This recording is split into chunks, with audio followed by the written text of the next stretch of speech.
Hello and welcome to the TMZ podcast. I'm Charlie Cotton, and today on the podcast, I'm joined by the best-looking guy in our sports department with the best mustache too. Have you seen it? Do you like it? I like it. I like it too. It's growing. Ed Lewis. Ed, thanks for joining us, mate. Thank you for having me, as always. You're here to talk about the ESPYs, which were last night. They were pretty good. Great show. Yeah. Funny moments. It was funny, man. I liked it. We'll also cover a couple sad divorce stories because Jen and Ben, well, I think it's official now. They've officially listed their home, so I guess they're done. And Kim and Kroy, they have a court date to get divorced as well, officially. So sad news for fans of those guys. And we'll finish our Almost News segment talking about whether or not Ariana Grande is a cannibal. So stay tuned for that one. Can't wait. To begin with, though, ESPYs were last night, and just looking at the clips today, it's got to be one of the funniest, best awards shows we've got going round. Yeah, it's surprising. We were talking before the podcast, and usually this show appears on the sports equinox, where there is no baseball, no basketball, no football, and no hockey. Okay. That's next week. The All-Star game, the MLB All-Stars game causes a break in the action. And it gives them a platform for everybody to see it. Now, for some reason, they did it a week before the All-Star game while baseball was being played. So I missed a lot of this show last night watching baseball. So it's ironic that this is the one year where it appears everybody watched, right? Yeah. And you caught a lot of it this morning, and it's hilarious, right? I really liked it. I thought that Nikki Glaser was just fantastic. She's a comedian. She's got super hyped up after the Tom Brady roast where she was hilarious. And she was hilarious again last night. Let's take a listen. It is such an honor to present the award for Best Male Athlete. The nominees include peak athletes who push their bodies to the limit and also a golfer. I'm sorry, Scotty. I do know that golfing is hard. I mean, there's putting, chipping, and driving over a cop's leg. I mean... So pretty funny stuff there. I like that it becomes almost a roast of the people in the room. I guess award shows do sometimes, but this one seemed just a hit. Yeah, I mean, we should talk about Serena Williams was the host, and unlike years past, she wasn't quite as funny. You know what I mean? Like, she's not that big of a personality. Usually it's like a Peyton Manning, a Kevin Hart, a Steph Curry, where they're like always super silly. But she had her moments, particularly the Harrison Butker moment. I don't know if you saw this or not, but obviously Harrison Butker has been under fire for his commencement speech where he made some misogynistic claims and talked about women and how he believes their role should be as a caretaker or however you want to call it, a homemaker. And during one of the awards presentations, they were talking about how women's sports are doing really well and everybody should watch them. And I believe we have this clip. Yeah, let's play it now. Take a listen. So go ahead and enjoy women's sports like you would any other sports because they are sports. Yes. Except you, Harrison Butker. We don't need you. At all. Like ever. So that's funny, given that he was in the room. He was, yes. And it happens. Serena made some jabs in the beginning of the show, too. They have that opening monologue like the Oscars and the Grammys do, where it's usually Jimmy Kimmel making fun of people. And she made fun of Jaylen Brown's beard, and she made fun of Travis Kelce, calling him Taylor Swift's boyfriend. So throughout the night, it was all fun. I mean, it was, for the most part, it was good stuff. I think Harrison Butker's probably happy about that. You know what I mean? Like, if you're sitting there, he obviously holds his... what people claim, and I agree with, the very misogynistic sort of like traditional views of a woman's role. But I mean, he leans into those views and now he's becoming the poster child for those views. So, I mean, I wonder if he was sitting there squirming or going, okay, I got my name included in the ESPYs. Truthfully, I think he likes it. And I think he likes it for the platform it's giving him to give his opinions. Right. That he wants others to truthfully he wants everybody to have this opinion. You know? And I think you're right. I think he's like, yes, now I'm getting hyped up and I'm on the ESPYs and I'm a household name now. And when people Google me, they learn about my opinions and hopefully it sways their opinions into my opinion. So yeah, I'm with you. I think he likes this this part of the spotlight, especially as a kicker. He's a kicker. Like, True. nobody knew him. Nobody. And he was on the Super Bowl winning team with Taylor Swift's boyfriend, and nobody knew who this guy was. Outside, I mean, obviously sports guys did, but outside of the sports world, nobody knew him. And now you know him, right? Yeah, exactly. Prince Harry and Meghan Markle were there as well, which might come as a surprise, but also Harry runs these Invictus Games, which are for, military guys and women that are injured in the line of fire, and then they have these sort of like Olympic Games for just those guys. And so it's a wonderful thing he does, and he does it is it every year he does it? Annually, yeah. I believe it's the 10-year anniversary this year, which is why he was there. They're honoring him. So it's a fantastic foundation that he started.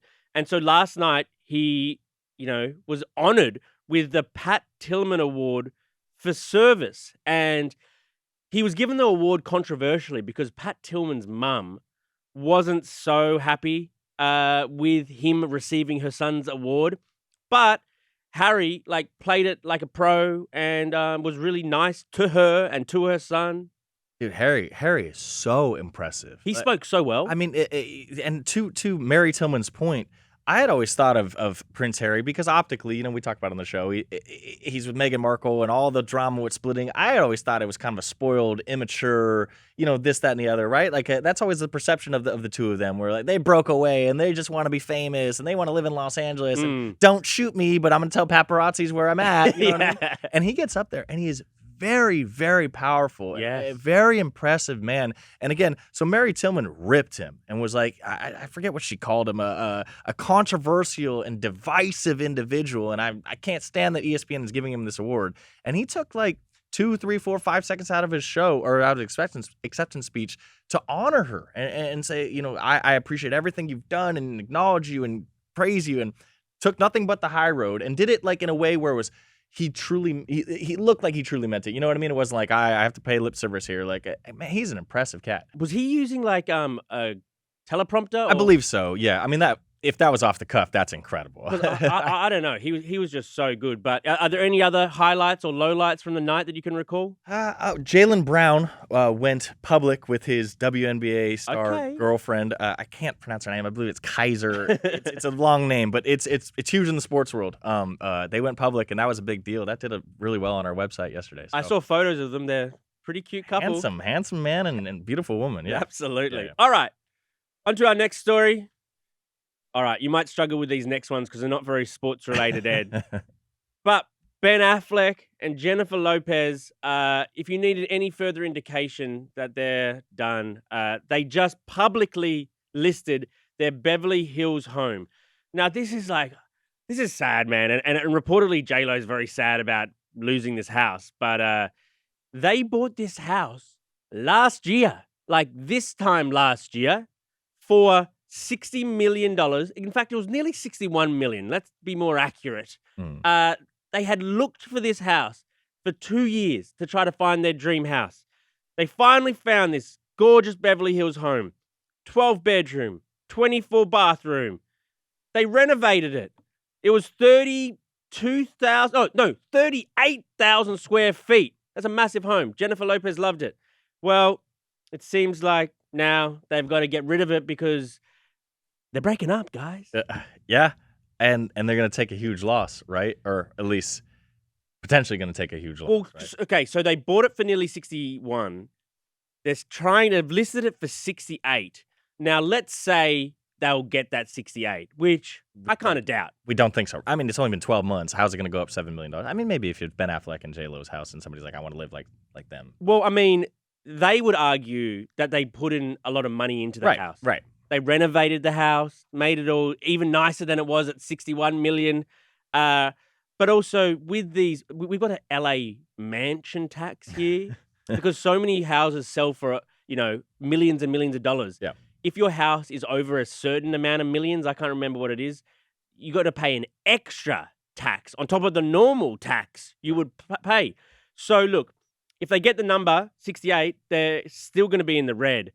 But God, I don't know if they can. How many uber rich people are, out there are looking for a Correct. random home. Correct. And with the renovation costs you were talking about and the tax and they are motivated sellers, right? I mean, like they True. have to get out, you know what I mean? So why would I pay full price for this when I know y'all are breaking up and you don't want to live here no more? You know, Yeah. like so I don't even think you're getting close to asking price. And honestly, like I'd be surprised if they got what they got it for. You know, Me too. let alone what all the renovation costs and all the tax costs. But yeah, sad story, huh? I mean, like you said, they searched for his house for years, dude, and then they Yeah. lived in it for months, and now Yeah. it's done, man.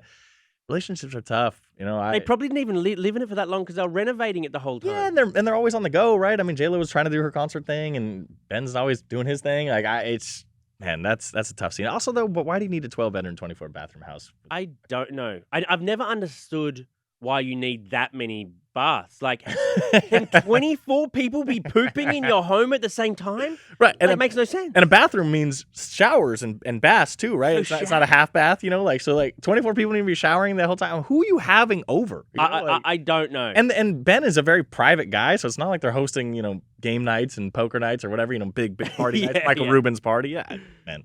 Yeah, but these guys, I don't know if they're going to come out and finally sort of just say, yeah, we're getting divorced, because it's been interesting that all of these little breadcrumbs, everyone's known for a while now that these guys are pretty much over, but they've never sort of like, they're still wearing their rings, for instance. Yeah, I think I saw this week Ben didn't have his on. Oh, is that right? Yeah, so I think that, again, they're breadcrumbing. He was driving and there was a paparazzi caught him, so Okay. who knows? It's coming.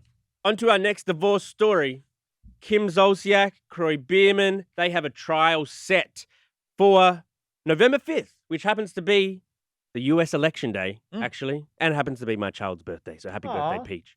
So November 5th, that's when their divorce trial is happening. But what the judge is trying to do is he's trying to like get them to mediate out their differences beforehand. So if they're not able to come to some sort of resolution about who gets what by September 25th, it's going to head to trial. But also, these guys are another interesting case where they've never sort of said, okay, it's over. They're still living in the same house, calling the cops on each other once a month. yes. For locking each other into rooms. It's just like the messiest thing ever. But I don't know if they're still trying to make it work. But obviously now with the divorce trial set, not looking great. You have to explain to me the fascination with this couple.